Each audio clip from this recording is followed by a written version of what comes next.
Welcome to the Gentleman Project Podcast. I'm Corey Moore. And I'm Kirk Chugg. Today, it is my pleasure to introduce to you a living hero of mine. As a listener of the podcast, you've probably listened to me speak about my grandfather. He has been the focus of an episode titled Letters from Grandpa and has been referenced by me numerous times on the podcast. If you know me, you also know that I have a grandpa that I greatly admire. The Gentleman Project podcast is about recognizing who we are, what and who made us that way, and how we effectively teach these most important lessons to the rising generation. I know of no person that has more effectively done this with his family than my grandfather. In fact, he's influenced my life and the man that I am as much as anyone. Having just celebrated his 86th birthday, he's here with us in studio today. A short note about my grandfather. If I were to describe him to a stranger, he has the wit of Johnny Carson, the storytelling abilities of Johnny Cash, the people skills of Dale Carnegie, the faith of Job, and the ingenuity of MacGyver. It's my honor to introduce to you one of the world's finest men, my grandpa, Udell B. Funk. Thank you, Kirk. That's a generous introduction. Probably not quite as generous as it could have been. Well, I love and appreciate you. Love you too. I asked him, why do you want me to come down there? And he's never given me an answer until right now. Well, I hope and pray that someone gives that kind of introduction to me someday. That will mean that you lived your life right and that you influence people to be gentlemen. That's about the coolest introduction I've ever heard. So I'm glad and I know that this we'll call him young man, Kurt, just loves you to death, and you've influenced his life in a major way. We do talk about you all the time on the podcast, so we're honored that you're here. Well, it's reciprocal, and he talks so highly of you. I brought my video here so that I could watch you walk on water, but I don't see any water around. So, Grandpa, I wrote that when I had my boys up at the ranch. You guys have heard me talk about the ranch. I was able to purchase the ranch from Grandpa and Grandma, where he started buying property in 1967 when he worked for the city. It's a generational gift to our family that we've been able to enjoy that piece of property together all these years, and now have our kids enjoy it. And I was up with my boys over fall break, lying there in bed in the cabin when I wrote that introduction. That was the best I could do, and it still wasn't good enough. When I was a young boy, I was growing up in the city, and you made a concerted effort to get me outside the city and into the hills and the mountains and take me to the ranch and teach me how to work. And I know, because I would repeat this oftentimes to my friends, that you enjoy a good hard day's work more than just about anything. And that's the reason why at 86, I think you're still as active as you are. On his birthday, everybody, he mowed his half-acre lot with a push-behind lawnmower. If that gives you any, and he has a riding lawnmower, but he chooses to do it with a walk-behind. That gives you any indication of the type of man that he is as he likes to work. So you did that with me and some of my cousins as well, and your family. Tell us a little bit about why you did that and the strategy that you used behind exposing us to things like that. Well, as you're growing up in a home with a little lot, what is there to do? Go clean your room. That don't do it. I maintain that in order to build solid citizens, you need to work with them. Yeah, I enjoy working because I was never taught to play. We didn't play. when I grew up, we worked, but we've made working fun. And if you can enjoy working, that maybe is play. We had 4 daughters, and I wanted a son. And so the 5th one was a son. And I was so happy. I would just dance on the way to work. And just prior to his, to his 12th birthday, he was killed in an accident. And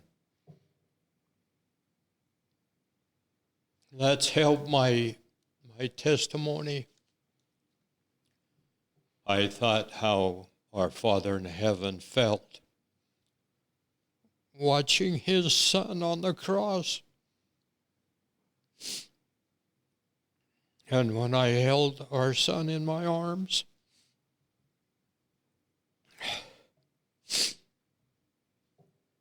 I had that feeling of how God felt. Well, anyway, I got the cart before the horse just a little bit there, but we decided that, hey, we had a son. We know the combination. I told Levon, let's have another son. So we tried, and we had another daughter. And she's been a blessing in our lives like the others have. But after our son was killed, we had our second son. And he now lives in Harrisburg, north of St. George. And good boy, really. He calls every day to see how we're doing. I didn't mean to get emotional. I generally can hold that better than that, and I'll do better now. What was the question? Well, I love you, Grandpa. I may have a comment. You talked about how you didn't play growing up, you worked, and then you learned somewhere along the way to turn work into something that was enjoyable and fun and you could do. Well, you've handed that down because there's been more than one time that Kurt has told me, we went to the ranch, I took the boys. Sometimes you've been there, sometimes you haven't. He's told me these stories about the greatest day I've ever had was putting up fence for 2 days straight with my grandpa and my boys. I'm thinking, well, how did you do that? Yeah. How was that the greatest day you've ever had? But to your point, you turned it into family bonding. You turned it into talking about life and the pursuit of happiness and about, the important things in life are happening while you're working together. It is what it sounds like to me. So congratulations on making work that not only for now 3 generations at least. So I guess my question to you now is, where did that come from? So you grew up working. Where did you learn who you are today? Where did you learn? Who taught you or who mentored you or what influenced you to become the man, the gentleman that you are today? I'm not sure that I found who I am yet. I don't feel like I've done anything for Kirk to brag about. I've just lived a life, tried to live the principles of the gospel. Years ago, this was back in 1944, my folks owned what is now the Valley Nursery in Uinta. And that consisted of 14 acres and a house and some outbuildings. Well, Dad wasn't satisfied with that. He wanted a farm. And so he sold it to a fellow by the name of Carl Anderson for $6,000. Now, that kind of dates me, don't it?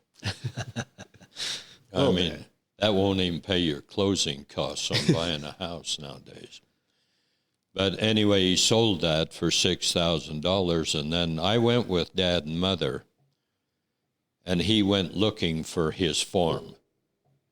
And we went all the way up through Idaho, up through Burley, Twin Falls, Jerome.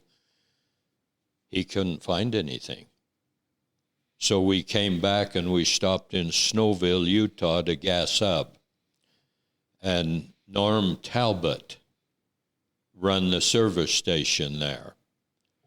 And Dad got to talking to him, and he says, I think I got just the thing for you. And so he says, have you got time to look at it? Dad said, you bet, that's what I'm about. So I went with him, and we went up, and Mother wouldn't get out of the car. She looked at the house, which was a mess. And she said to Dad, you're not thinking of buying this God-forsaken place, are you? And he said, well, why don't you get out and look at it? She said, I don't want to. There was no electricity. There was no indoor plumbing. It was a pioneer adventure.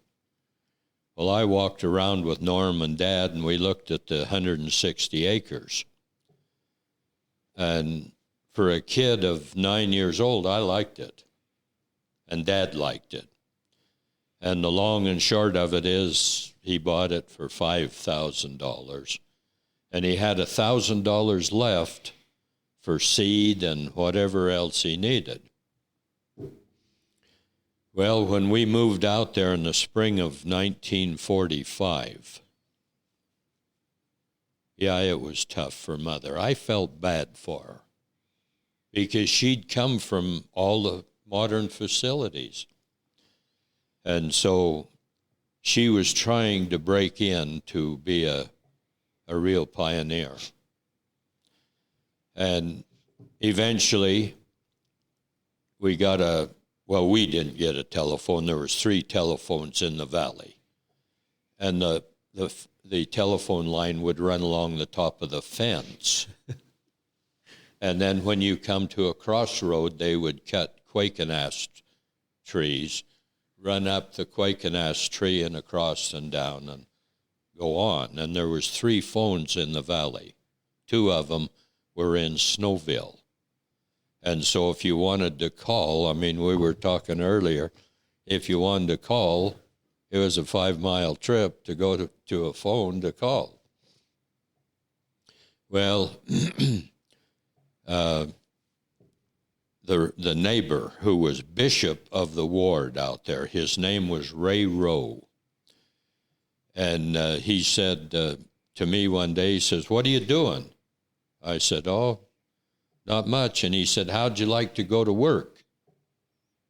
And I said, doing what? And he said, I need a young man to herd my cows and keep them out of the alfalfa field. And so I had a horse. So I went up and I worked for him all summer, keeping the cows out of the alfalfa field and keep them on the grass side. And he paid me $1 a day. That dollar was as big as a wagon wheel. I was a wealthy 10-year-old boy. And, of course, it helped, with expenses.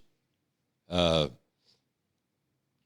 was trying to farm and raise crops to support the family.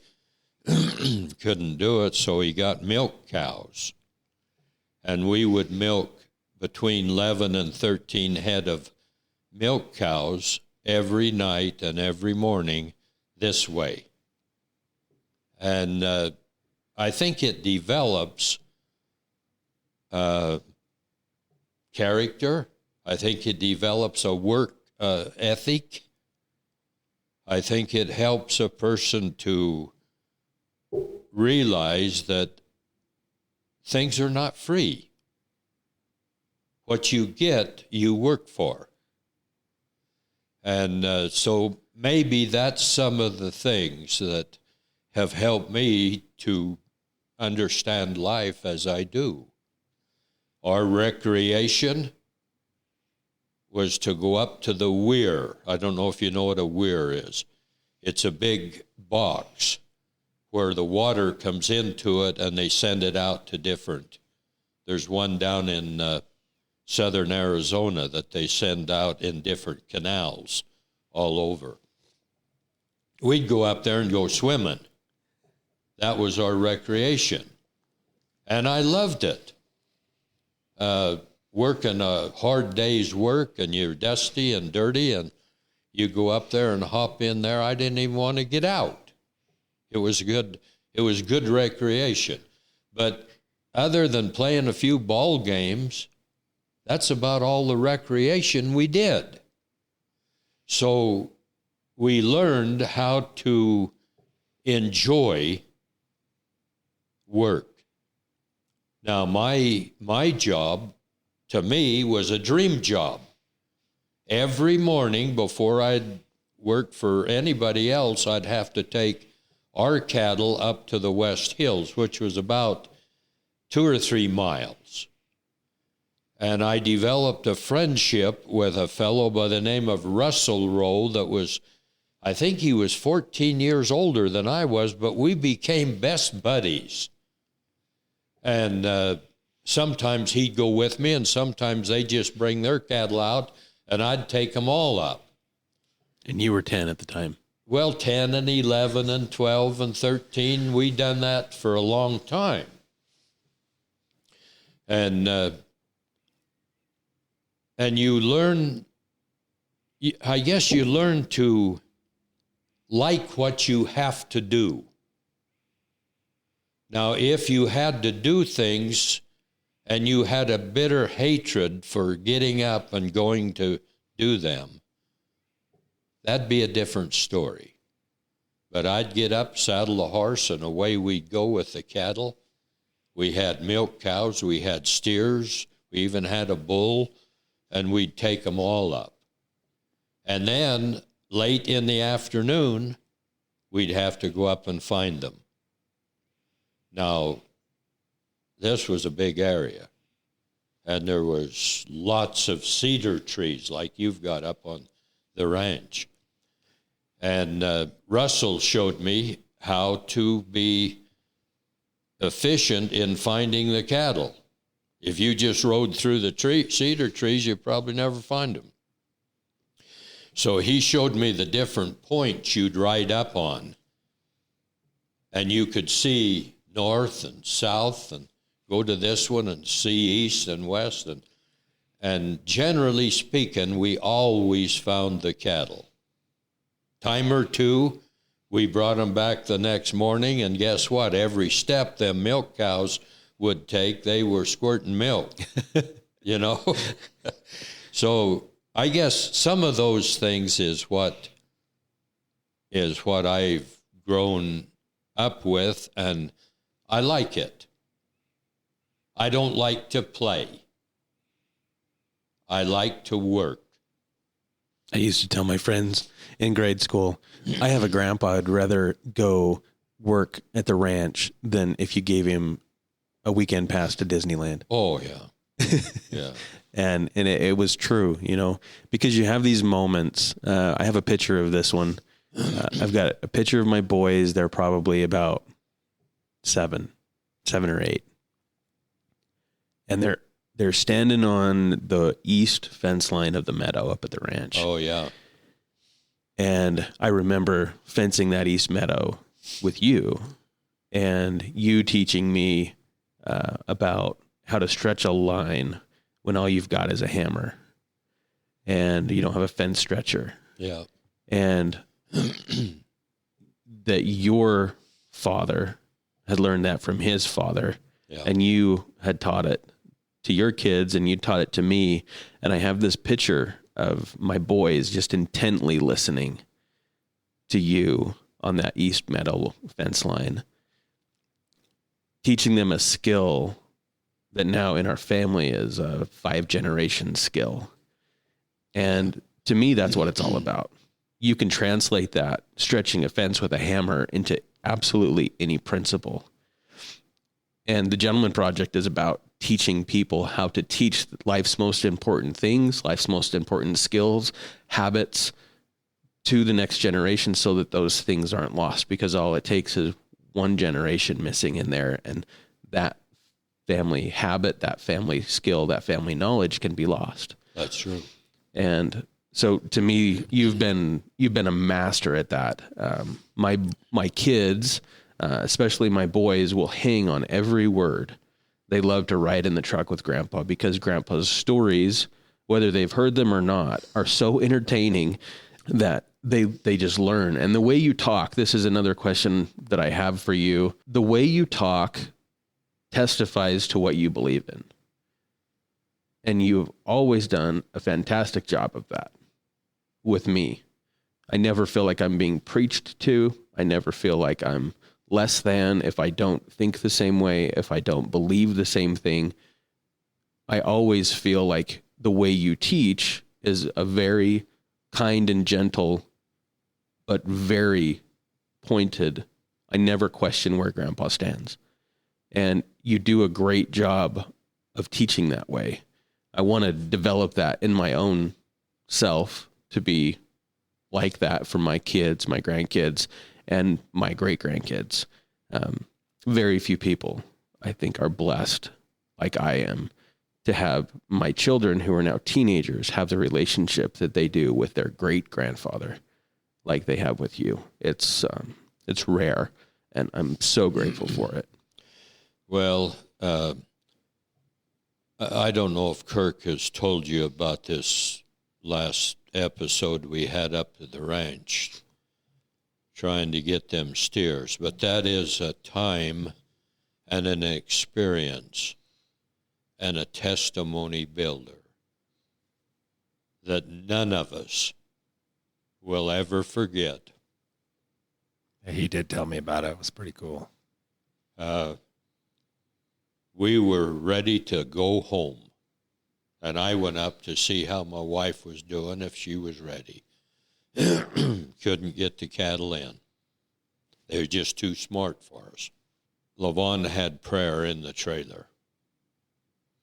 And so I was walking back out, and I thought, I need to have a talk with God. So I took my hat off, and I told him just how I felt.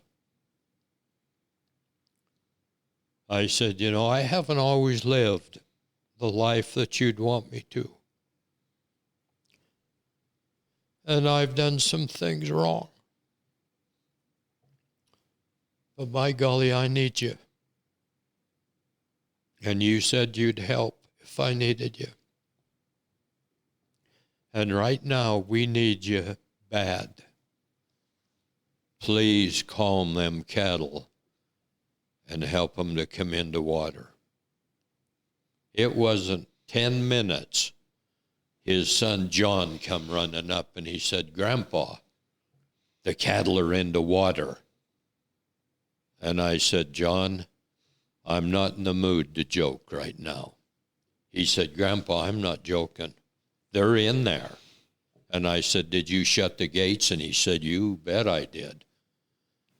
And I said, let's go tell Grandma. So we went down. I got the boys to help. John shut the trailer door when they were all in. Bennett was going to prod them. He didn't need to. They thought they were getting away. They went through that load and chute like gas through a funnel. And we all thanked our Father in heaven. Yeah, weren't you trying to get him down for like 3 days or something like that? Yeah. 3 days. Friday to Monday. Yep. Oh. Well, you're obviously a faith-based kind of a guy. You've brought up faith 2 or 3 times in our conversation. Yes. Have you always been faith-based? Did you grow up that way, or has that become more important to you over time? Where does that faith-based focus come from? my dad was a people mechanic, a good one. He was a disciplinarian. He was hard-nosed at times, but he knew how to get inside of a guy. And I told Kirk this on the way down. One morning, every morning, 7 days a week was the same. We went out, milked the cows, fed the dry stock and the pigs and everything, and then we go in and get ready and go to church. And back then, we had a split session. We would go in the morning, and then we'd go to sacrament meeting at night.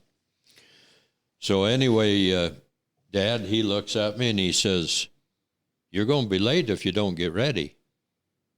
And I said, I'm not going to church today. And he said, "Why not?" "Carl and I are going to go riding." Carl was my buddy, and he didn't go to church. And Dad said, and I'll always remember this, he said, "I wish you would come and go to church." Now, that was his discipline. What would I have said to one of my children? I don't know. But I learned from him. Well, we was a couple of wild teenagers. And I had fixed my saddle with new saddle strings that were about this long on the back. And when you saddled, we'd rope a cow. Now, a saddle won't stay on a cow because she has no wethers. So you take these saddle strings and go under her tail and tie them tight. And that holds the saddle where it should be. Well, we roped a wild cow and snubbed her up to a little tree, scrub tree, and we had the lariat still on her, and I told Carl, I said, "Now, don't let go of the lariat because I don't want to lose my saddle."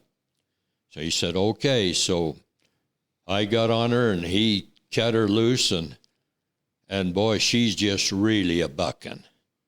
And I'm doing pretty good, boy. I'm staying right there, you know. But the rope got between her legs, all four legs. And there's a creek that run into the reservoir. And she headed right for that creek. Well, she got about from me to you from the creek, and Carl dallied and set his horse up. And that brought her right over the top of me. And it drove my head into the mud. Now, why it didn't break my neck, I don't know. Save that for later in life. You know. He did break his neck later in life jumping on the trampoline. Yeah, I mean, that's a trampoline accident. You don't want to do it on a cow. So anyway, I finally scrambled out and got away from her, and we got her unsaddled and turned loose. And guess what? Next Sunday morning, I went to church with the family. And other than when we worked in Nevada, we've been regular attenders, full tithe payers, and we have a testimony. The whole family has a testimony. And so you ask a question, Corey. I think the question was, you act like a faith-based fellow, and I am.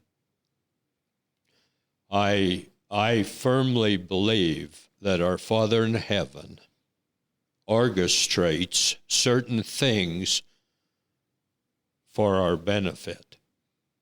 I don't think he does everything, but I think he uses things that happen to us to try and reinforce our belief in him. So that's how I feel about it. Thanks, Grandpa. One thing I love about you is you always speak in the plural, meaning you've been married to Grandma now 69 years. for almost 69 years. In December, it'll be 69 years. Yep.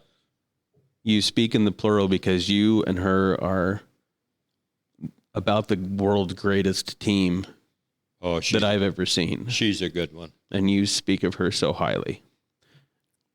Tell us about your relationship with Grandma and how you guys have been married for 69 years. Well, we all know that marriage is a give and take situation. You know, if you get married thinking you've got someone to take care of you and that's it, it probably will not work, you know. We have worked hard. I didn't go to college. I've got a few specialized courses that I took. One in management, one in welding, one in landscaping. Seemed like there was another one too, and I've forgotten what it was. Supervision, I think it was. Anyway, that's as far as I got.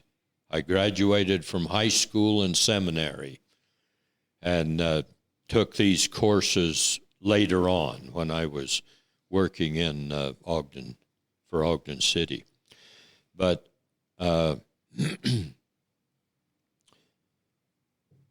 we've had to work hard. And I don't know if either one of you have read this book of One for the Money. It's put out by Brother Ashton. And it's a budget outline. Now, I think we make a mistake in this country that we don't teach money management to our children or our school children. I really do. I think we're getting overloaded with people who want freebies. And, of course, we've got a president in there now that likes to give freebies. And I'm not going to put him down, but I don't like the way he operates. Grandpa, do you have a motto that you live by? You're okay, Kirk. If you worry, why pray? If you pray, why worry? It makes sense. It brings out your faith, your belief. If you don't believe that the Lord will answer your prayers, why pray? If you believe he will, why worry about it? I've got a few stories that I could tell. I love your stories, Grandpa. I could listen to them all day.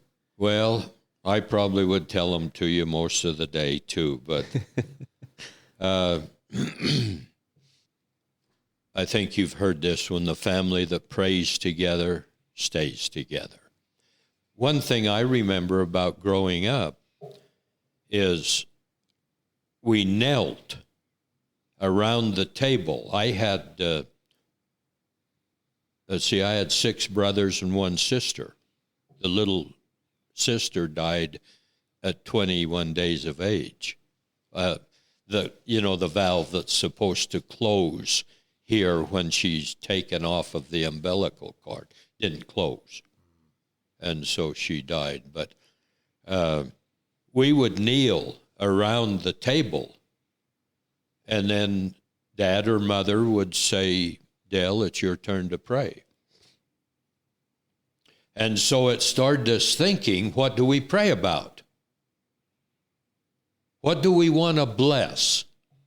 And I think that's something that is devoid today. Now, Grandma and I, we still have morning and night prayer, and I try to have my private prayers. But because of our age, we don't kneel down. We can't get up. Well, that's a good reason not to. We could kneel down for our morning prayers and still be there at night to give the night prayer, But anyway, I think that's a good one. And I'm going to read just a few family rules that we kind of raised our family with. And Kirk's mother, she was our oldest child. She was born in Elko, Nevada. We were 60 miles north of Elko on the river ranch. And I was worried that we would get snowed in when her time came to have Kirk's mother. And so we went into Elko and rented a room at the Travelers Motel for her to stay in Elko.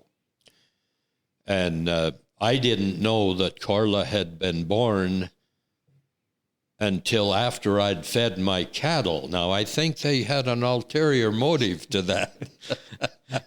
I was feeding 600 head of cattle, and they let me get my cattle fed before they told me I was a new father. But here's a few home rules. Maybe you've seen them. Always be honest. Now, there's been times when I've shaded a few things in order not to hurt someone's feelings. And I don't know if that's going to be held against me or not, but I'll chance it. Count your blessings. How many times do we worry about just the problems we have? Bear each other's burdens. And that might just be a touch or a hug. When someone's having trouble. Forgive and forget. A lot of times we carry things with us. That's surplus baggage. We can walk a lot easier without it. Be kind and tender-hearted. For some people, that might be a challenge. I know some people who would rather give you a dig than a compliment. And you guys probably do too. Comfort one another. A lot of times if a person has a problem, all they need to know is that you care. Keep your promises. My dad used to say, what, Kirk? I can't trust you to do what you say you're going to do. You're not worth a damn. That was it. That was his preaching. Yeah. Be supportive of one another. You can think of a lot of ways to be supportive. Be true to each other. Now, that covers a lot of territory, don't it? Yeah. Look after each other. When Kirk started this Gentleman Project, I remember a project he had for his boys. And maybe he's told you. I'm sure he has. They was to go down to the chapel and open the doors, especially for women or widows. That meant a lot to me. Treat each other like you treat your friends.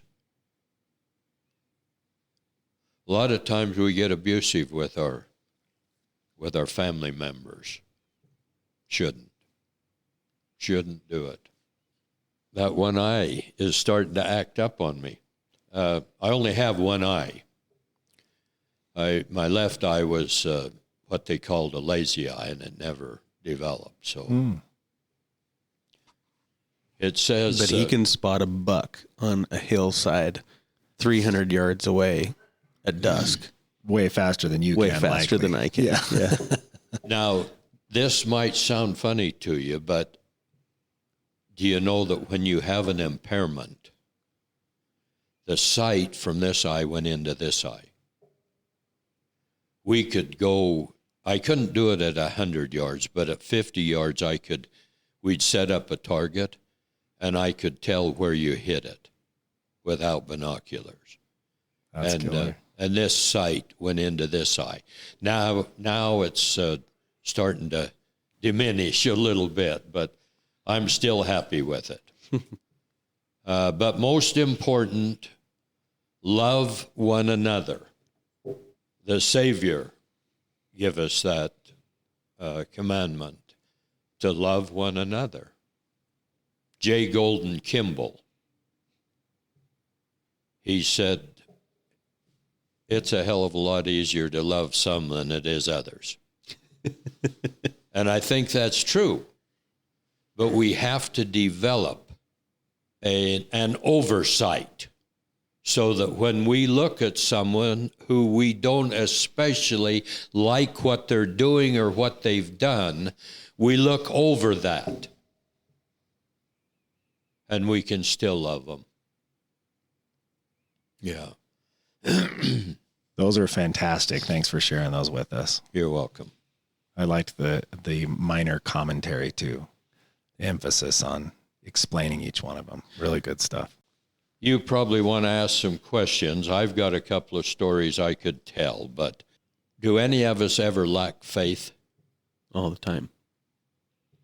I don't know. I answered for you, Corey, but Do I ever lack faith? Yeah, of course we lack faith. I mean, I think there's faith related to lots of different things, right? Faith can be talking about religion, God. Faith can be talking about your ability to do things, your ability to accomplish something. Faith can be in other people. So it depends on what kind of faith. But I think in all those areas, there's times when I've lacked faith, even though faith can be one of the most powerful tools in your life. I like that, Corey, because I think that faith is a broad spectrum. It really is. I think of the story, and I'm not sure if it comes from the Bible. I'm not a scholarly man. I can't quote scripture and chapter and verse. I know what's in there, but I can't tell you just where it's at. I can find it, but this fellow was thrown in jail unjustly, and they was going to crucify him or execute him.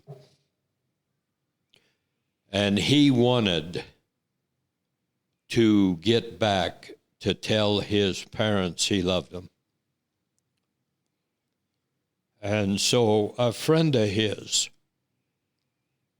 went to the king and said, I'll stay for him. Let him go. And if he don't get back on the date of execution, you can execute me. All right, now let's evaluate that a little bit.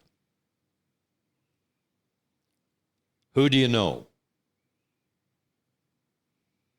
that would do that?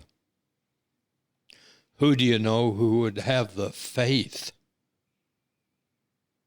that you'd get back? Maybe you won't come back. You got away. It's a good question for anyone to ask themselves and contemplate and look in the mirror for a moment, huh? Who's your best friend? Yeah. Anybody you'd trust to do that? Yeah.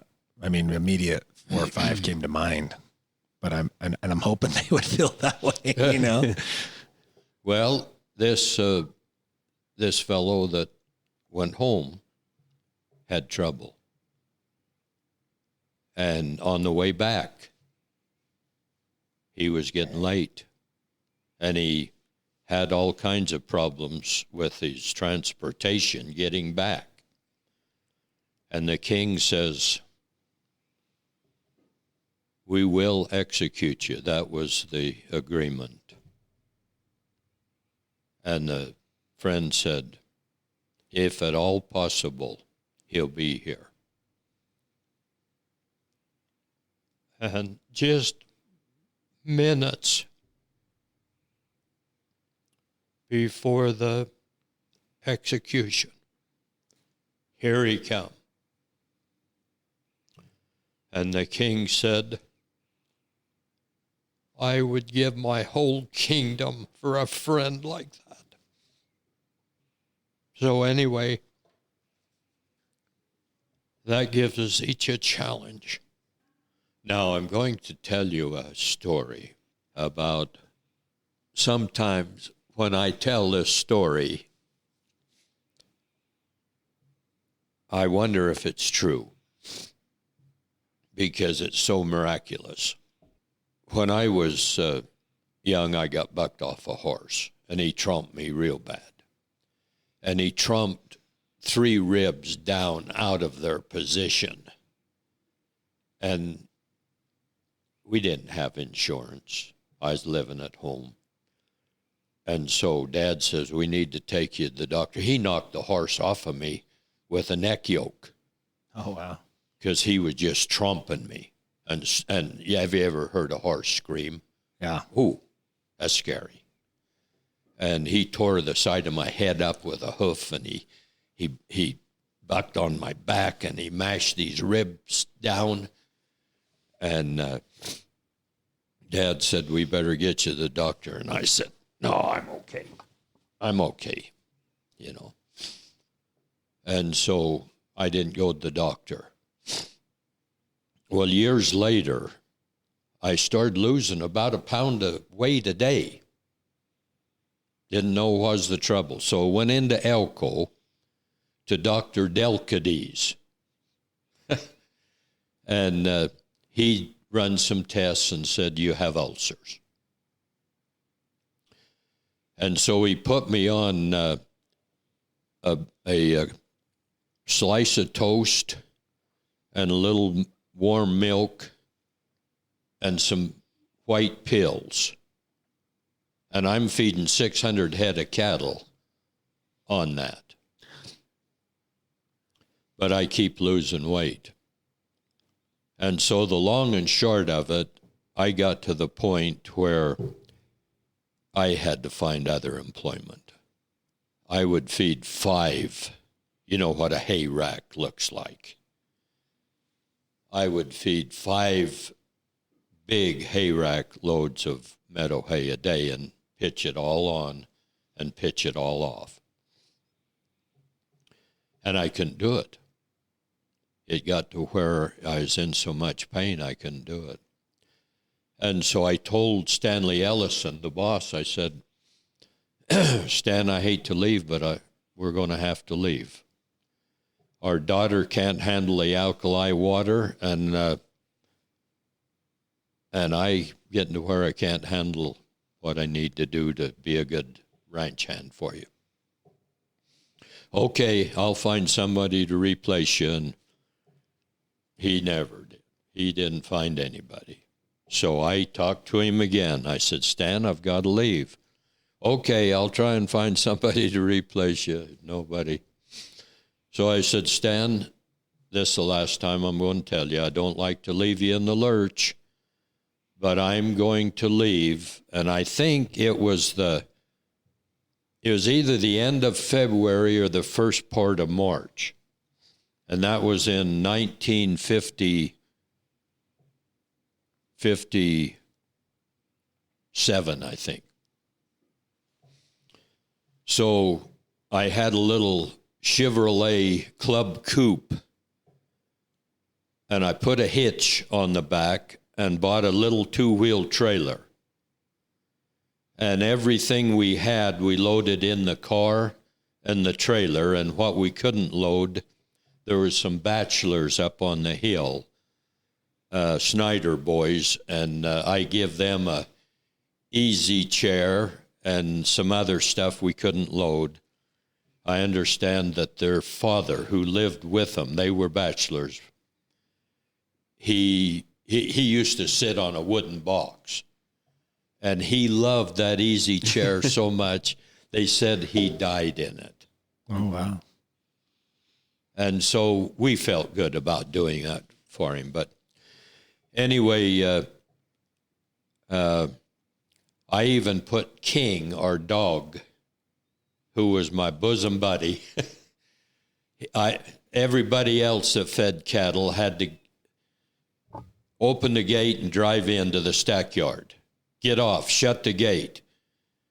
Go load their load. Get off, open the gate, drive through, get off, shut the gate. Go feed their load out on the snow, come back, get off, shut the gate, open the gate, drive through, shut the gate. And I just taught King, I said, you watch the gate. Oh, that's awesome. Don't let any cows in. And boy, I'll tell you, he watched the gate. That's killer. So I put him on top of the trailer, had a collar, and I just tied the rope to the trailer. Well, he got nervous, I think, going up this road, and he jumped off, and he was hanging there by his neck. And so I went back, and I said, now, King, don't jump off the trailer. Stay on there. And he stayed on there. That's good. That's good, dog. But anyway, it came time to go. We was going to leave in the morning. And it had rained. Oh, it rained. And they had been down that road a few times with a big Dodge Power Wagon. And the ruts were this deep. It was all just dirt. And I told LaVon, I said, honey, I don't think we can make it out of here with that two-wheel drive car and pulling a trailer. About 5 miles of that dirt road. And so she says, well, let's go in and have prayer then. So we went in and we knelt down and had prayer. And she said, how do you feel about it? And I said, well, I don't like the looks of the road. And she says, well, I think our Father in heaven will bless us. So I went out and checked. Oh, just muddy. Oh, terrible. So we come in and had prayer again. We done that 2 or 3 times before we went to bed, and all we had left was just our bedclothes. We'd loaded, basically everything else. So about midnight, I got up and went out. Oh, just muddy. And I was discouraged. I really was. So I come in, I said, honey, we need to have prayer again. So we had prayer. And we petitioned the Lord to help us. And we told him how bad we needed his help, because there was no other way. So about 1 o'clock, I couldn't sleep, so I got up and went out and checked it. Oh, muddy. And we was going to leave early. I got up at 4 o'clock, went out. Solid as a rock. We got in, had prayer, straddled the one rut, went all the way up just about to the gravel road. And I heard something. And I thought, maybe something's come loose and fell off and I'm dragging it. I got out of the car, muddy. Now, explain to me what happened. Sounds like a bit of a miracle to me. It had to be. You cannot have rock-hard mud 4 miles down the road and soft as butter here. Needless to say, we thanked our Father in heaven for that, because it was a miracle. Had to be. No other explanation for it. So, those kind of things is what builds testimonies. Amen. Now, I don't think if you went into it with the wrong attitude, or if you went into it because I'm me, then I don't think you're doing it right. But if you go into it with a humble nature, with a disposition pleading for help, I think that's a situation where the Lord can use what's happening here to bless you from here. Now, I don't know what kind of a freezer he's got, but he's got a good one, So, Grandpa, it's my pleasure at the end of this podcast, of all the things that you've shared with us, to ask you this question that we ask everyone at the end of the podcast, and that is what you think it means to be a gentleman.